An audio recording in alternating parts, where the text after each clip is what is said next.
Hi all. ఈరోజు అయితే మనం ఇలా సోప్స్ కూడా ప్రిపేర్ చేసుకోవచ్చని మీకు తెలియదనుకుంటున్నానండి. మీరు కూడా సోప్స్ అయితే ఇలా అయితే ప్రిపేర్ చేసుకోవచ్చు.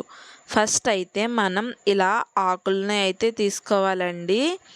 అదే ఏం ఆకులు అనుకుంటే నాకైతే కామెంట్ సెక్షన్లో చెప్పండి. ఆకుల నేమ్ అయితే నేనైతే ఫుల్ లెంత్ వీడియోలో చెప్పానండి. అది ఒకసారి చూడండి, ఫుల్ లెంత్ వీడియో కూడా. అయితే ఇలా తీసుకున్న తర్వాత కొంచెం పసుపు వాటర్ వేసి గ్రైండ్ చేయండి. అలానే విటమిన్ ఈ క్యాప్సూల్ కూడా వేసి మొత్తం ఒకసారి మిక్స్ చేసి పక్కనైతే పెట్టండి. పియర్ సోప్స్ అయితే ఇలా కట్ చేసుకుని ఇలా మెల్ట్ అయితే చేయండి. ఇప్పుడు పేస్ట్ అయితే దీంట్లో యాడ్ చేసేసి సోప్స్ అయితే రెడీ చేసుకోవడమేనండి. ఒక 1 అవర్లో అయితే సోప్ అయితే రెడీ అయిపోతుంది. ఈ ఆకు నేమ్ అని తెలుసుకోవాలనుకుంటే గిని ఫుల్ లెంత్ వీడియో అయితే ఒకసారి చెక్ చేయండి.